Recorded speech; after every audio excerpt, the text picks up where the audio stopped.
Oh man, we gotta glove up for this one, boys and girls. I'm about to show you the most disgusting phone I have ever received in my phone repairing career. You ready? So it came in this case, which looks pretty clean, but when I took the phone out, I realized that something had spilt in there, and it's probably been sitting there for a while. It's literally crusted onto the phone. Like that thing, that's on there. It's been on there for years. This thing has never been cleaned. I probably can't film the whole entire process of cleaning it, but I will show you the end result. This phone came in because it's not charging. I'm not even gonna try to clean the charging port. I'm just gonna replace it because it's just gonna save me time. So here we go.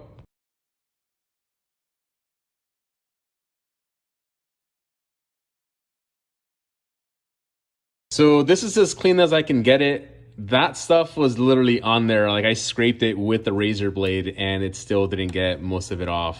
It's etched into the metal. It was eating away at the paint where it says iPhone. So I kid you not, this phone has probably been sitting in this case since this thing dropped. Who knows, like what, 6-7 years ago. So yeah, I'm gonna change out the front screen protector as well, just out of courtesy. Yeah, that was pretty gross. I'll show you guys how it looks at the end. All right, so here's the phone. I put in new tempered glass. It looks brand new. I mean, this still has a couple little dings and dirt and whatnot, but I mean, this phone looks completely different. It doesn't look the same phone. So, and we also changed the charging ports. So we're gonna go ahead and plug it in, and hopefully we get the charging symbol right about now, and we're good to go. Another day, another gadget fixed. Do crime scene cleaners get paid well? Generally speaking, you do, especially if you own the business. But if you're an employee like me, you're gonna get paid just as much as any other restoration specialist. And that's totally fine. I really don't do this for the money. I really just enjoy helping people experiencing some of the most traumatic things of their entire lives. Plus, I get the opportunity to really make them smile by doing little extra things like dusting up their furniture, or even changing their fire alarms or air filters. It's little things like that that aren't really required, but make them feel so good at the end. You ain't seen my colorful heart, baby. You tryna run away, baby. Better know I'm crazy, yo. I give you unforgettable madness. What you get me? But you made it all a mess. Your behavior is killing me, yo. I don't care, you want me to be normal lady. I'm gonna shake the booty that my mama gave me. Know you like it, but you gotta stop playing it. You should know, you know. Maybe I was born insane. I clock like no one does. Baby, let us go this way, the way that no one tries. Loving me, loving me harder. Missing me, don't be afraid to go farther. Maybe I was born insane. I got unicorns on my mind.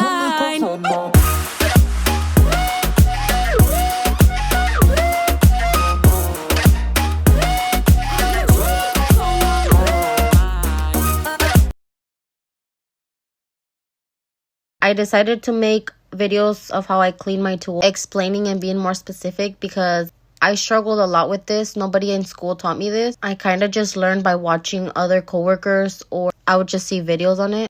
So I hope this helps you, barber or hairstylist who use tools like this. I always start by removing the blades, and then this is how it looks under the blades. You don't have to take the extra pieces off like I do, but I do like to do it because I like to really get in there and get all the hairs out. Some of you guys really need to clean your stuff or tell your barber to clean your stuff, because I saw a lot of comments on people telling me I didn't need to take them all apart like this, that I could do it all with the blade wash. But I don't know where you guys are getting your information from, because the blade wash doesn't get to the motor. So how are you cleaning the motor and all the inside? After I take the blades off, I throw them in the high level to really disinfect them.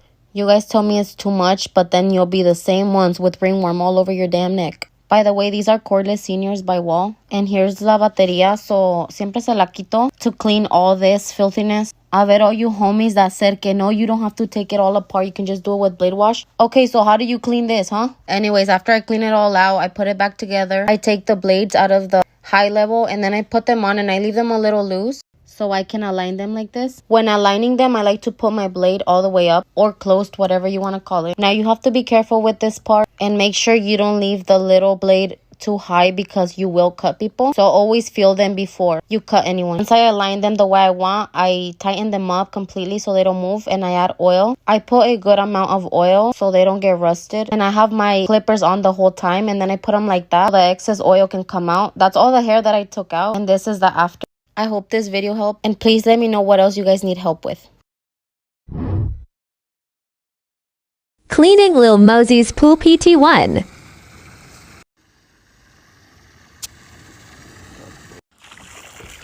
Adding chlorine.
Hey yo, Pudgy, how you feeling?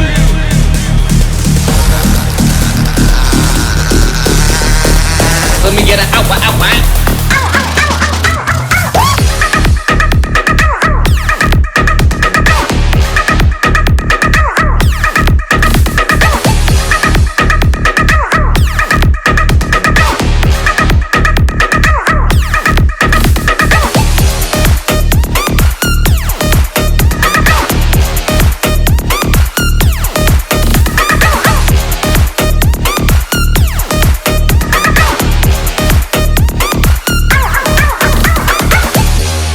Let's find out.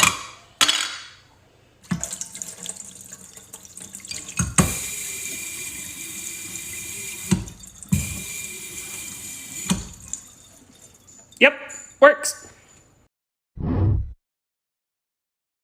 Story time. My parents found out that I was dating a white boy. So a little background information. My parents are super strict, especially my dad. And on top of that, my dad thought that races should not mix. One of his sayings was, "You don't see a blue jay fucking a pigeon." AKA, white people and black people should not be together. Sounds fucking stupid. Yeah, I know. Anyways, like I was saying, it was my freshman year of high school and I had been dating this boy for 2 months. And of course he was white. And we had to keep it super low key because if any of my friends found out about it, they would have fucking told my dad. Now when I look back at it, those weren't good friends at all. Anyways, every Friday, my boyfriend and I would go to the movies. And we would go to this theater that was 45 minutes away because nobody that I knew would be there. The only person that knew that I was dating a white boy was my sister. Well, the one day after the movies, I couldn't get a ride home, so I had to get a ride home with him and his family. And as soon as I pulled up, my parents were waiting outside, like for part 2. You know, it's actually been a hot minute since I posted a crawl space cleanout, so if you're not sure if you had claustrophobia, you probably will now. You pretty much have to be on your stomach or your back to get anywhere in there. So the reason we do crawl space cleanouts is because rodents will oftentimes poop or pee down there and sometimes even die. Like here was a huge pile of raccoon latrines that was definitely smelling up the entire house. So my job today is pretty much to take out all the contaminated vapor barrier and other organic debris and get it nice and clean. So I'm not gonna lie, these are one of my least favorite jobs to do, but at the end of the day, you really get to help someone in need. So once everything's taken out and all the rodent feces are gone, me and the bio boys take a quick break to enjoy the fruits of our labors. But then it's back to work to lay down the brand new vapor barrier.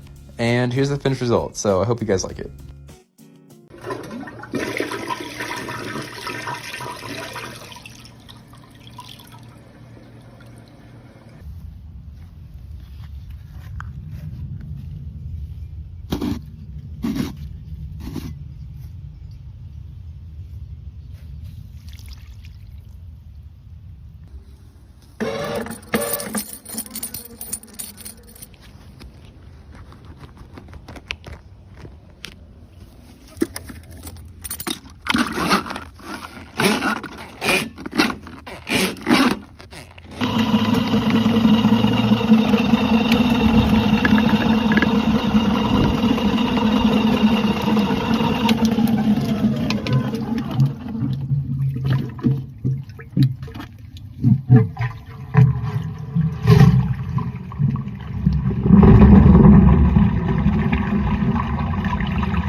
त्वमेव माता च पिता त्वमेव त्वमेव बन्धु च सखा त्वमेव त्वमेव